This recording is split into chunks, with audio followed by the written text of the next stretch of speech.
After a 4:30 start, we took a taxi to Bournemouth station and caught the regular 5:57 train to London. On arrival at Waterloo, we had a rather fraught journey by underground to Euston, where we boarded the first train of our holiday proper. This leg was to take us from Euston to Crewe, hauled by a Heritage Electric loco 86259 Peter Pan. Here we see it on its departure from us at Crewe.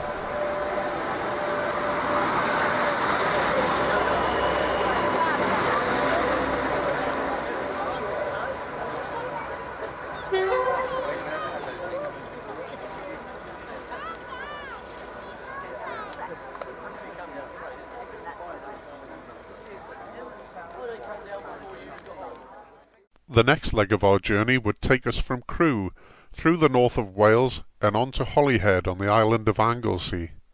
This leg was to be hauled by probably the most famous locomotive in the world, the Flying Scotsman. Hopping about on the platform waiting for the Flying Scotsman to come in.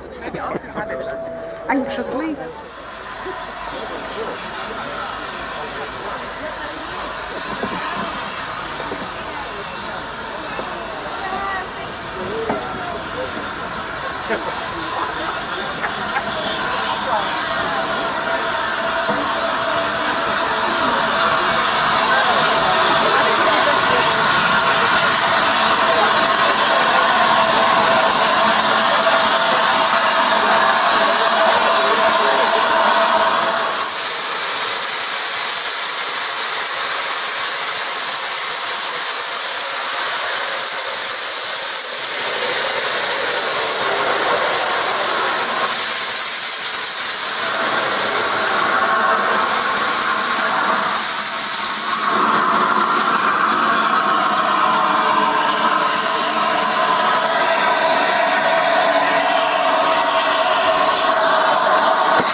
As we travelled, there were large crowds gathered along the line to see the Flying Scotsman.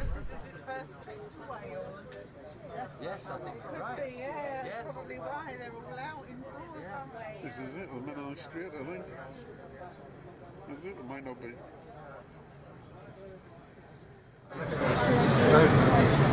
Somebody just said it's Conway Castle. Yeah, I watched this teenager. It's gone round the corner. Yeah. So what was this? This is that Dudley, so. Somebody just said it's Conway Castle. Oh. Well built. Isn't it? Oh dear. This is fast. Oh, yes,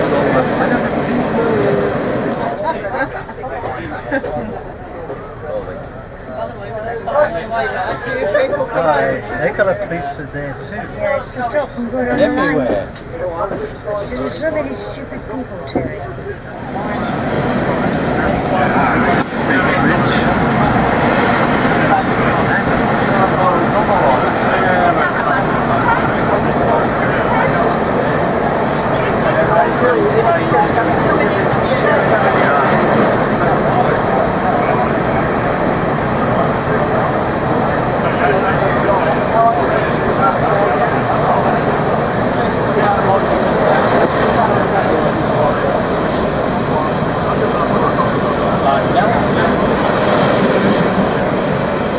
That's about that side. On arrival in Holyhead Station, the crowds were so large we couldn't get anywhere near the Flying Scotsman. We found out later that the Mayor of Holyhead was there and even gave a speech.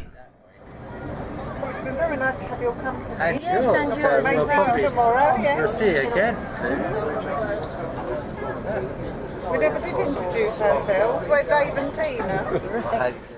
As a working port, Holyhead isn't perhaps the most glamorous place in the world, and we were slightly disappointed, although it was convenient to find that we were staying in this travel lodge near the station.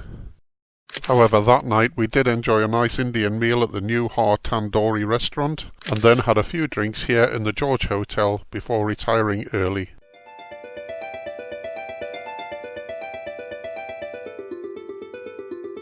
The next morning we were up early and taken the short distance to Holyhead Docks, where we boarded the ferry for Dublin.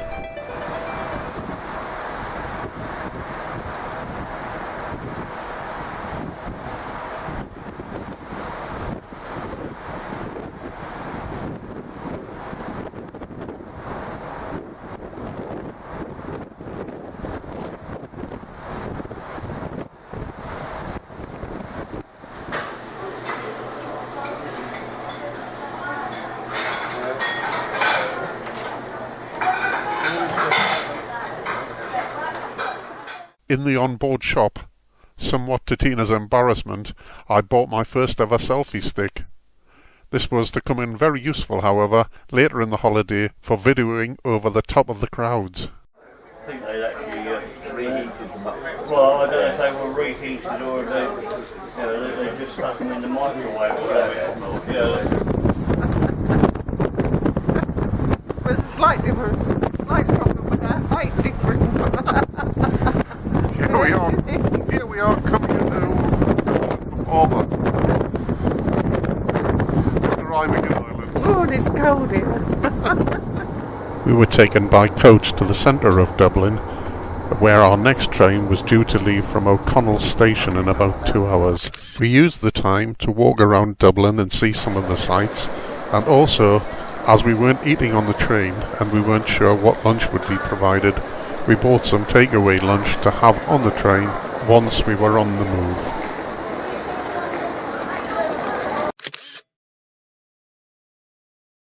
Well, here we are in O'Connell Station waiting for our first Irish steam train, and I'm having an Irish speciality and Irish coffee.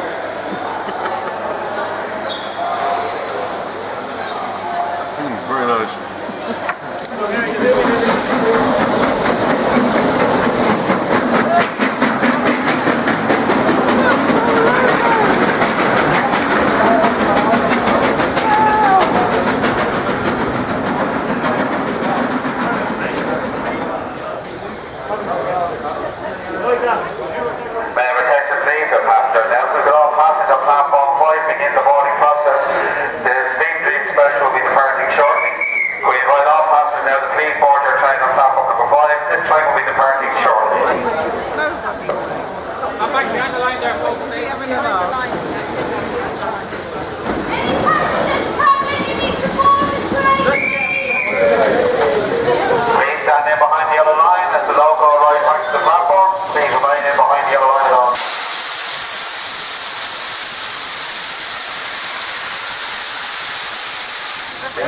We can really hear the locomotive this time.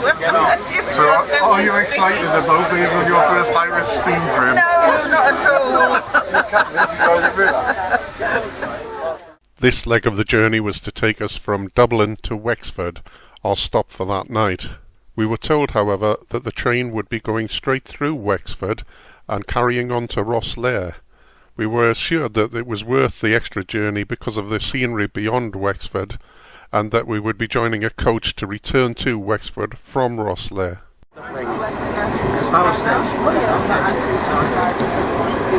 The line runs right down the east coast of Ireland and has many spectacular views.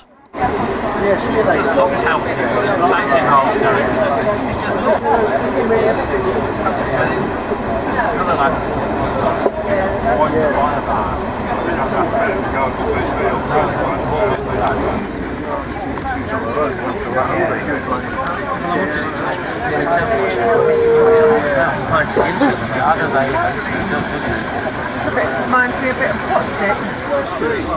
Down the coast there. Oh yeah, miles.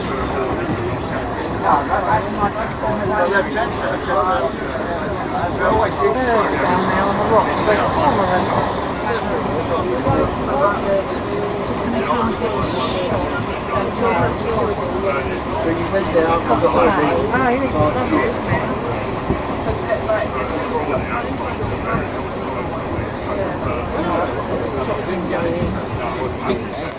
Here at Bray Daly Station there are pictures on the wall which depict Irish and Irish railway history since the opening of the station.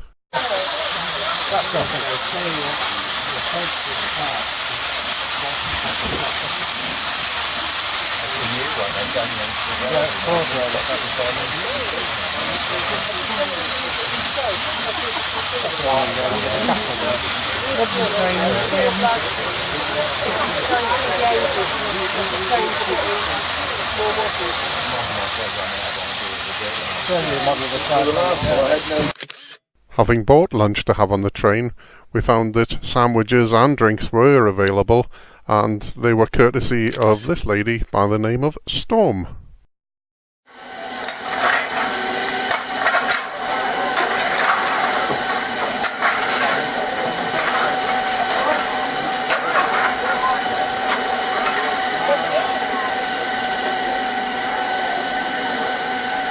We've got the oil can out, so we must be happy.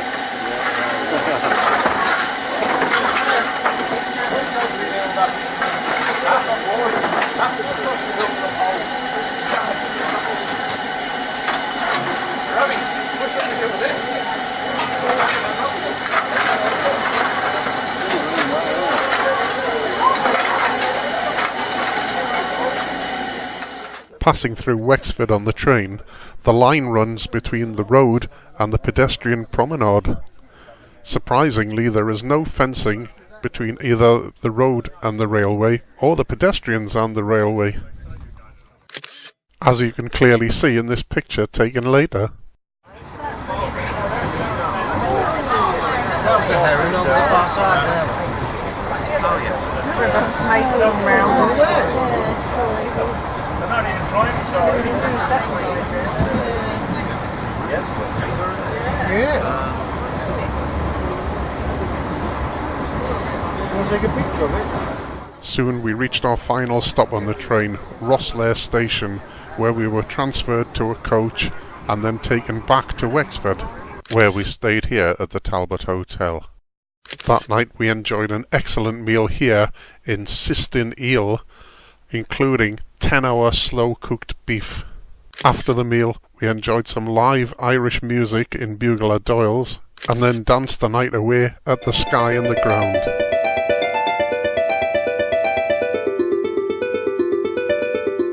The next day after breakfast and a walk around Wexford, we were taken by coach to Waterford, where our next steam train was ready and waiting.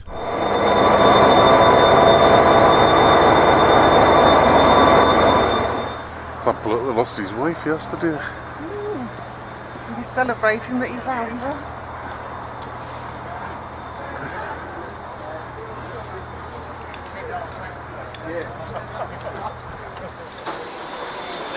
Safe families for the world.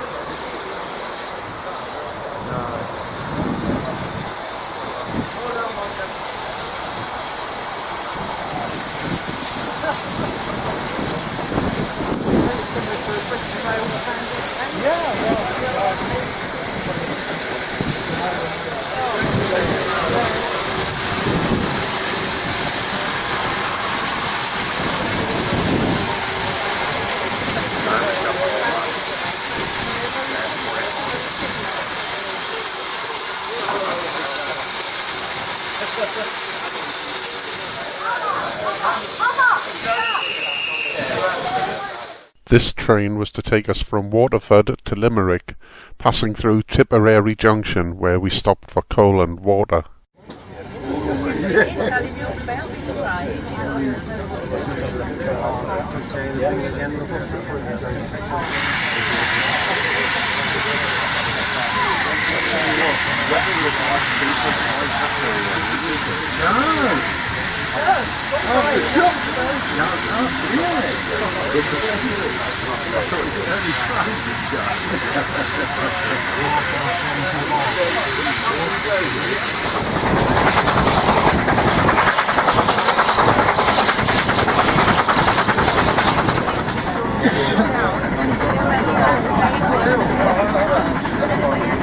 Fishy cat. It is.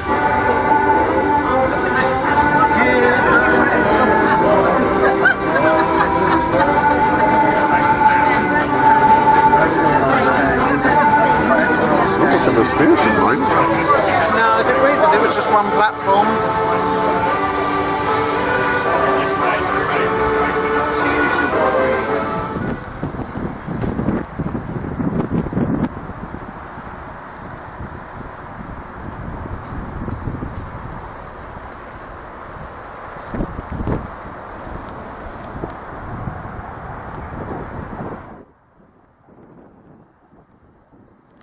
We only had about an hour in Limerick, time to walk as far as the River Shannon before returning to Limerick Station for the next leg of our journey.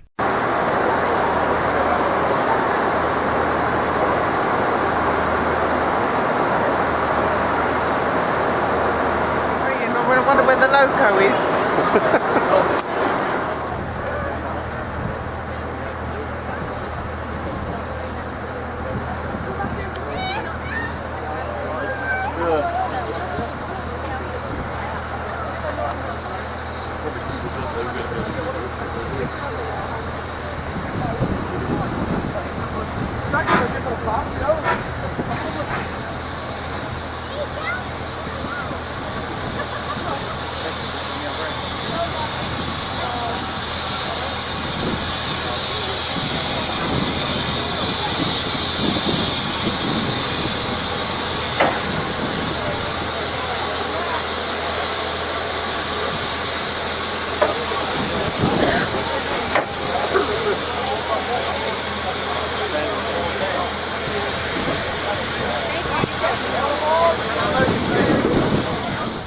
Leaving Limerick, we retraced our path back to Tipperary Junction before turning south to Cork. It had been a long day and we arrived at Cork's Kent Station in darkness. Cork was to be our base for 2 nights, staying here in the River Lee Hotel. That first night we decided to eat in the hotel restaurant and have a few drinks in the hotel bar before having an early night.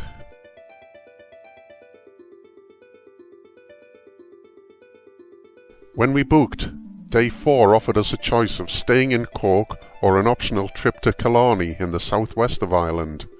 We had decided to do the Killarney trip, so after breakfast in the hotel, we were taken by coach to Cork's Kent Station once more. The train to Killarney was to go and return via the station in the town of Mallow. Here the train would take on coal and water. As the train backed onto the platform, there was a feeling of disappointment as we saw it was headed by a diesel loco, but happiness was soon restored as we saw a steam loco in the distance and realised that the diesel was just for shunting.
Platform 2, please stand back behind the other line. Train is now approaching the platform. Passengers, Platform 2, please stand clear of the other line. Train is now approaching the platform.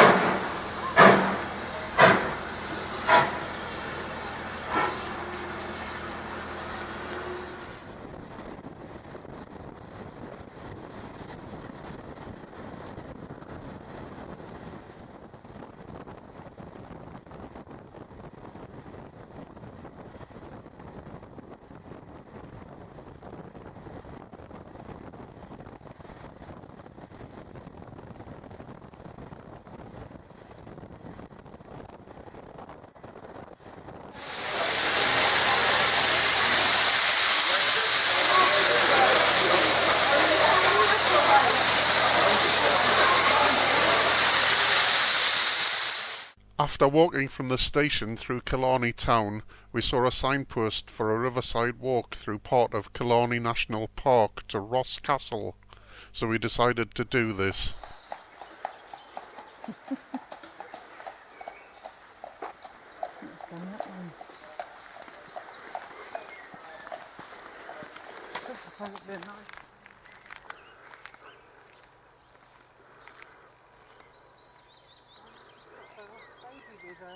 Standing stock still. Next to her. Can you see? Yes. She's got a female with her. A baby with her. I don't know if I can get it on this. Still beautiful.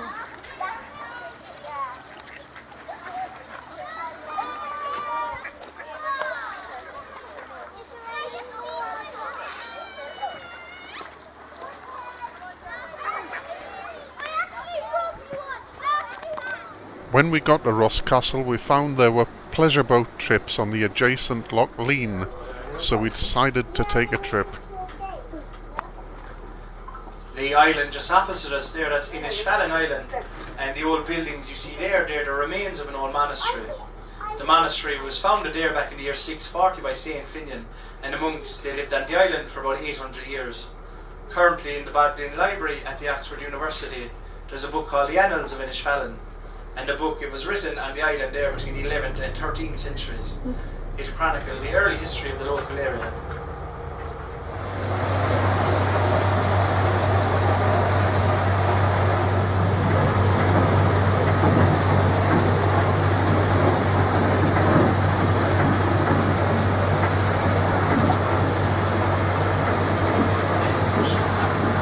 As the boat trip continued, the rain gradually got heavier, so when it finished, we walked back into Killarney by the much less scenic but quicker road route.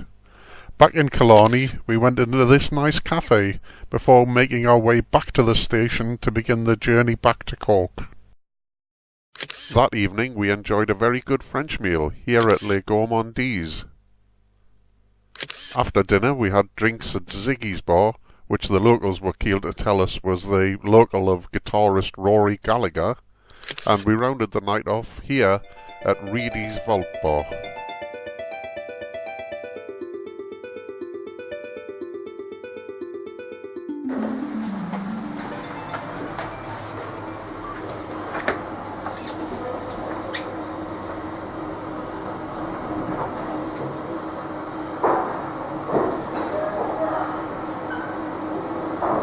After an early breakfast, we were taken back to Cork Station.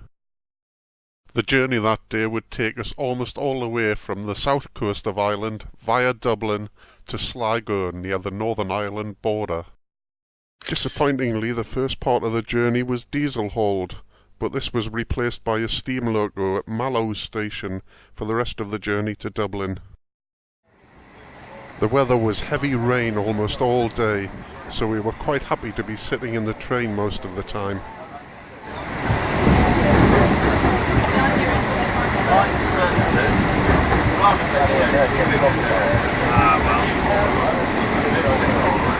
Because the change of loco at Mallow had taken a lot longer than expected, our anticipated hour in Dublin was reduced to about 20 minutes. Just time to have a drink at the station bar. When we reboarded the train, we found that the loco had been switched back to a diesel for the remainder of the journey to Sligo. See, I think that much of these towns can speak about it. By the time we did it, we had 10 minutes. We arrived in Sligo late in the afternoon and walked to our hotel for the next 2 nights, the Great Southern Hotel.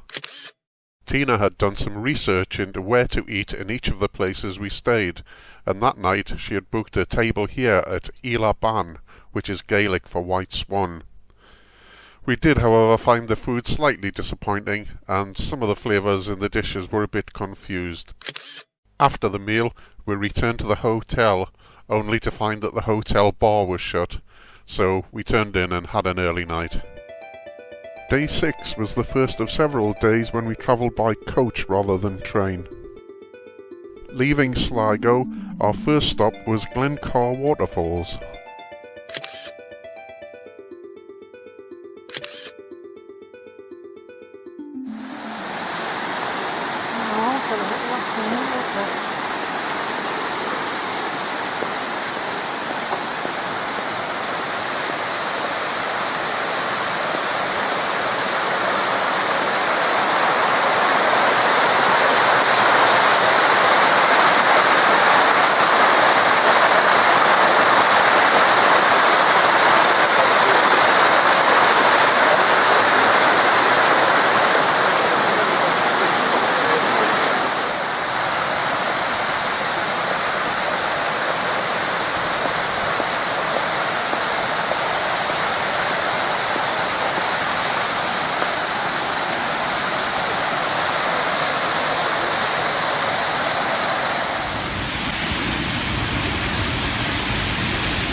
From Glencar Waterfall, the coach next took us to Lissadell House.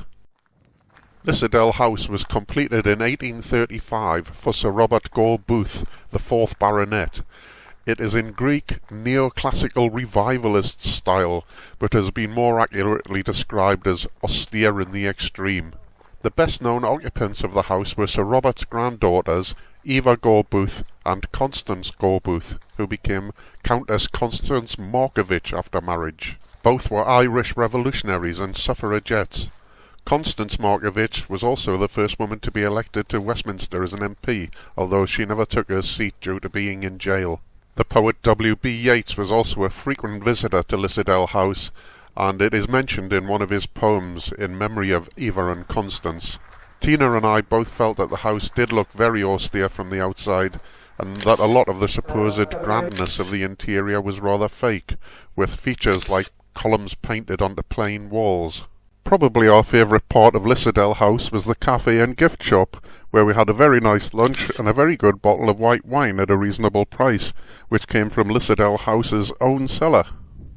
The last stop of our Day 6 coach tour was to drive along a short section of a tourist trail known as the Wild Atlantic Way and stop off at one of its signature points, Mullaghmore Head. Here we are on the wild west coast of Ireland. The Atlantic behind us, crashing against the rocks.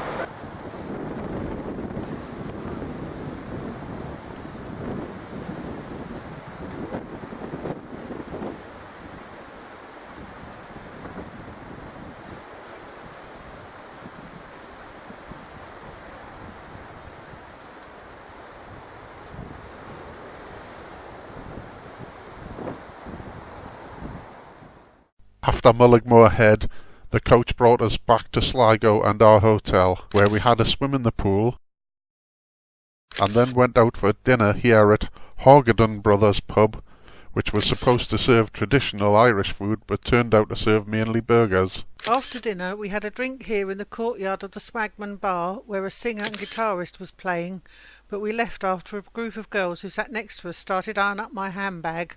I think they had the intention of stealing it. We walked back to our hotel, past this mural of poet W.B. Yeats, probably Sligo's most famous person.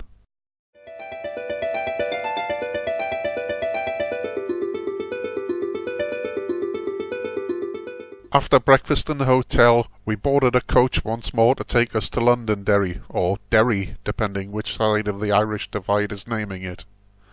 Our journey was broken by a brief stop in Donegal, mainly for a comfort break.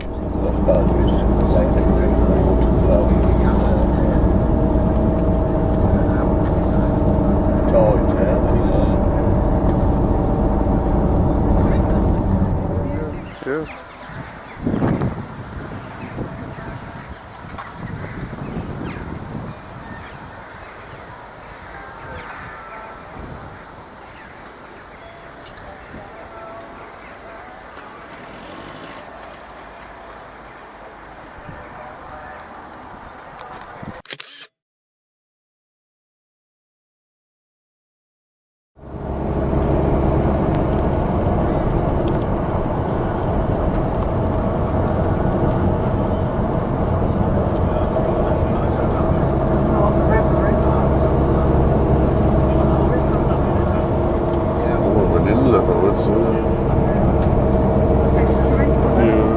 Shortly before arriving in Derry, or Londonderry, we crossed the Irish-UK border. There was no stops, no checks, just a sign.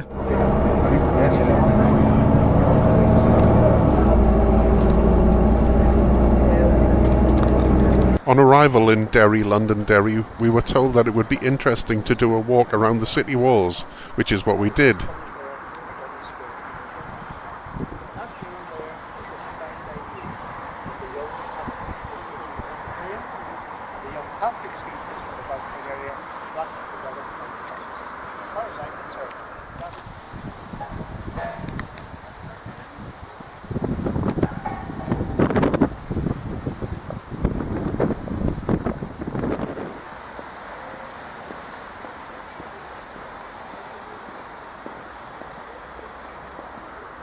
After spending some time walking the walls, we had a nice lunch here at Bentley's Bar before heading to the railway station for the next leg of our journey.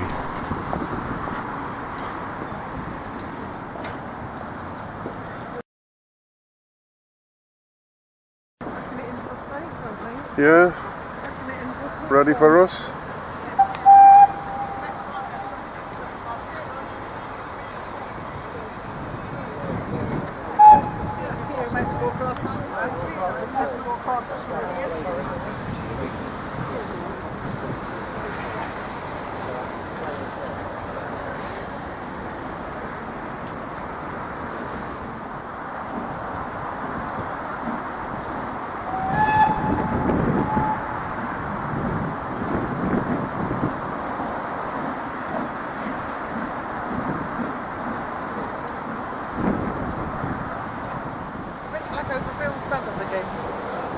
It is, isn't it? Have some rain this afternoon.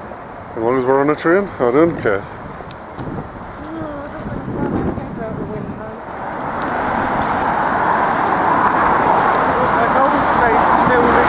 Yes. The next part of our journey was to visit the Giant's Causeway on the north coast of Northern Ireland. The first part was back behind a steam train once again to the town of Coleraine, and then transferred a coach to complete the journey.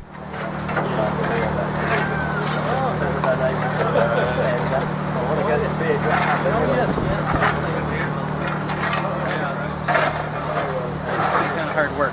There's only one in the way. Well, there was only one in the way.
or steak, that's it. Oh dear.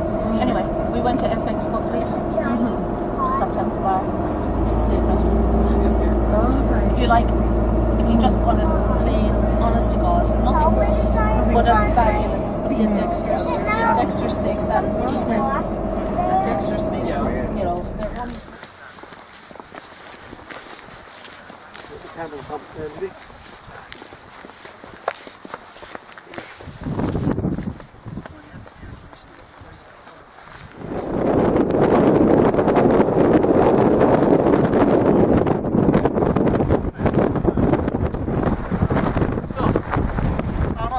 Legend has it that the causeway was built by an Irish giant called Finn McCool. The story goes that a Scottish giant called Benandonagh was threatening Ireland, so Finn grabbed a piece of the coastline and threw it in the sea to form a causeway to Scotland. Finn then crossed the causeway with the intention of teaching Benandonagh a lesson. However, when he got there, he found Benandonagh was terrifyingly massive and decided to beat a hasty retreat, followed by the Scottish giant. Finn's was saved by his wife, who dressed him as a baby. When the Scottish giant saw the size of the baby, he was so terrified by how big the father would be, he ran back to Scotland, tearing up the causeway as he went. It was getting late in the afternoon by the time we left the Giant's Causeway, and we joined the other passengers on the coach in the Causeway Hotel for a meal. The final leg of our journey on day 7 was a long coach ride along the northeast coast of Northern Ireland to our destination for that night, Belfast.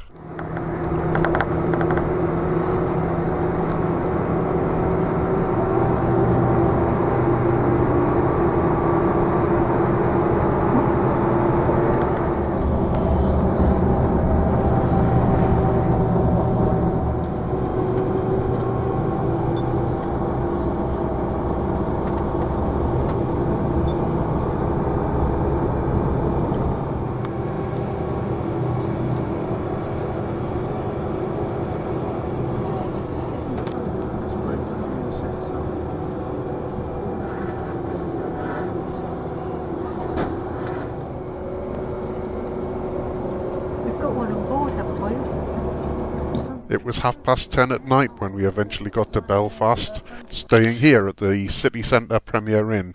After a long day, we decided just to have a cup of tea in our room and then turned in for the night.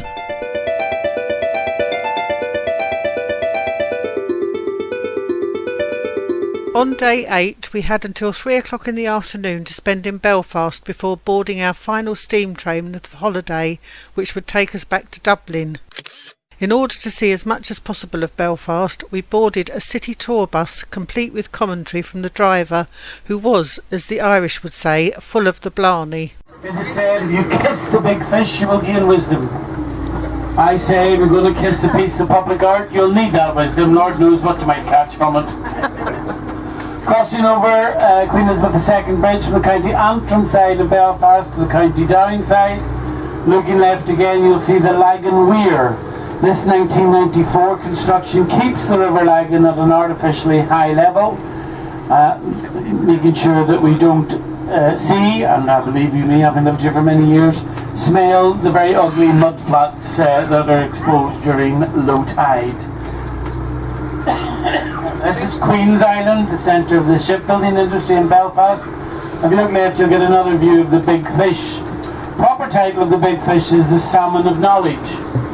And it was actually put there to commemorate the return of salmon to the River Lagan after a 200-year polluted interlude.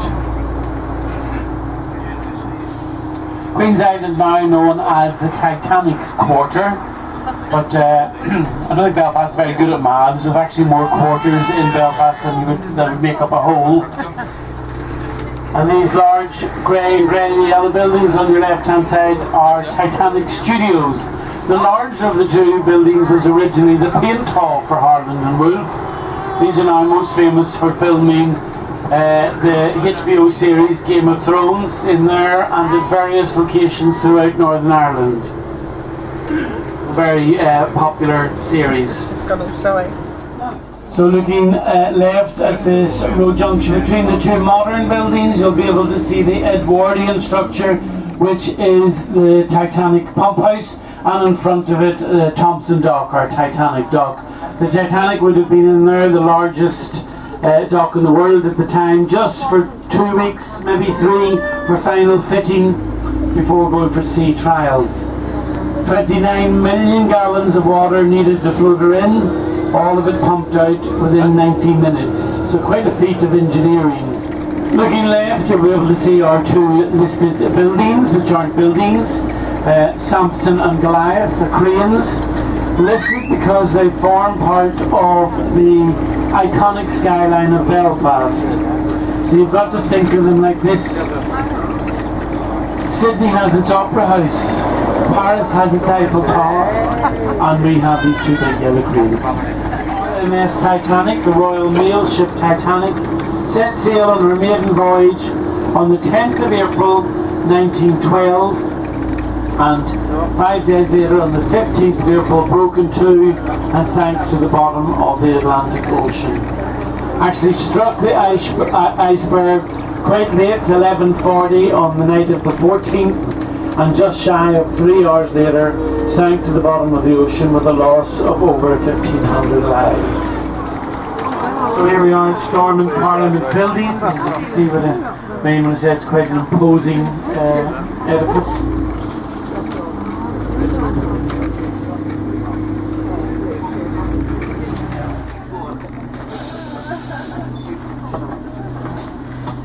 Now, this lovely white building in the Second World War was seen as not such a good idea on the brow of the hill here, while down below you have all the heavy industry of the shipbuilding, engineering works, rope works, 3 enormous tobacco factories. So a decision was made to paint it black. And under advisement they painted it black with a mixture of bitumen and cow manure, because that would be easy to remove. Wrong decision. At the end of the war, it took 7 men 8 years, or maybe 8 men 7 years, to remove the black paint, and they were never wholly successful. Along the top balustrades you can still see evidence of the black paint. I'm making the quotation mark signs down here when I say paint. And the fact that the whole building has never gone back to its full pristine whiteness. Now, it is our Parliament building, so there's nearly always someone who mentions that there's probably as much cow manure within that building as without it, but that's politics for you. It's a dirty business. Quite a contradictory figure in some ways, because he, as he was the architect of Northern Ireland, but rather reluctantly so. But again, a little bit of a flavour of Northern Ireland, and I tell you that the Protestant burial plots and the Catholic burial plots are separated by a 6-foot wall. And that 6-foot wall stands not just above ground, but below ground as well. It is sunk 6 feet into the ground. Frankly, it seems bizarre, but it must have made sense at the time. You've got to find a way to stop the Catholic zombies mingling with the Protestant zombies, or something. Now here we are in the Falls Road. This is the Gaeltacht area. The Gaeltacht area means an Irish-speaking area. The trouble is there's a real flowering of the Irish language in some areas, most notably this one, because it was seen as anti-establishment. Also, there's a chance you could have a conversation you maybe didn't want people to overhear and understand. Wall. And at the mural there is a historical dedicated to the fighting women of Ireland, known as the Cumann na Mban, who fought in the Irish War of Independence, the Irish Civil War. The main figure there is Countess Constance Markiewicz. Markiewicz is not a very Irish name. She married a Polish count. She's very Anglo-Irish, very high-born, not who you would have tipped to be an Irish rebel. On the right-hand side, this church-like building is Anculturin. It was a Presbyterian church at one point. Now it's Anculturin. Anculturin is dedicated to the promotion of the Irish culture and Irish way of life, Irish language. So there's a whole series of events and gigs and lectures happen within. This is our next stop. If anyone wants off here, stop number 14. Little restaurant within. You don't have to be able to speak Irish to get a cup of tea or coffee. It is made easier than when I tell you the Irish for cup of tea is an cup of tea. Right hand side. It is updated on a fairly regularly basis, sometimes a bit controversially, because in order to pick something new up, something old has to come down our homes from both sides of the community in that August, and led directly to the construction of this peace wall on your left hand side.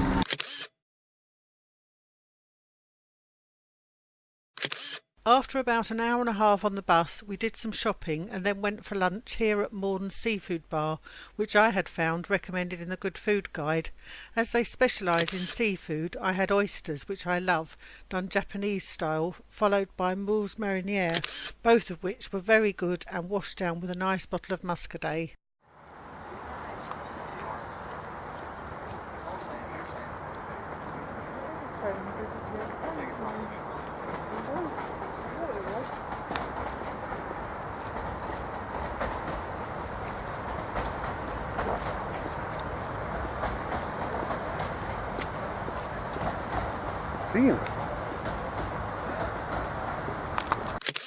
When we went to Belfast railway station, we learned from some of the other passengers that there was a problem with the rolling stock, and I was very disappointed when the tour company rep told us that the steam train would not be running.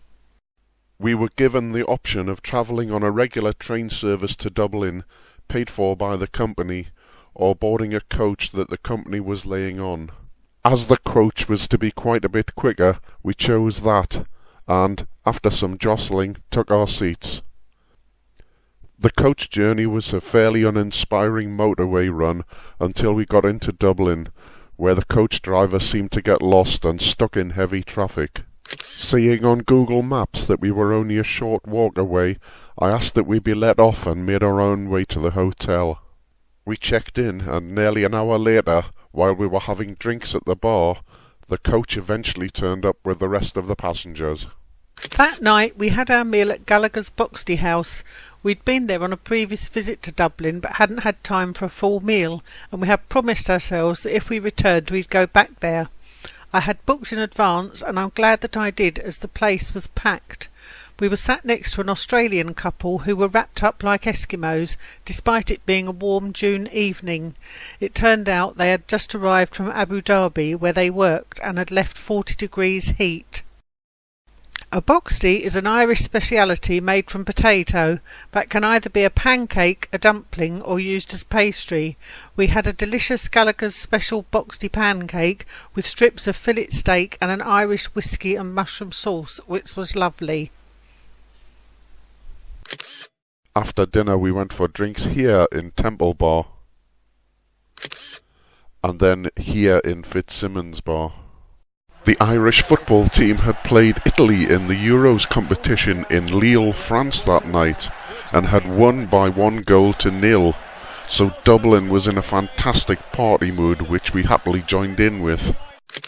I think the best thing I saw that night, and it's a tribute to the Irish people, was when a dejected-looking Italian fan walked into the bar. The crowd of celebrating Irish parted to let the guy to the bar so he could get a drink and drown his sorrows. I wonder if English fans would react that way. We took this selfie at about midnight, despite my suggestion that we stayed up all night, although neither of us was very sure what time we went back to our hotel. We eventually did. I only know that because that's where I woke up the next morning. The next morning we were rather hungover at breakfast. Some of our fellow passengers were complaining about how noisy it had been the previous night. We didn't like to say that it might have been us. After breakfast we started the long journey home. A coach to Dublin docks, and then back on the ferry to Holyhead.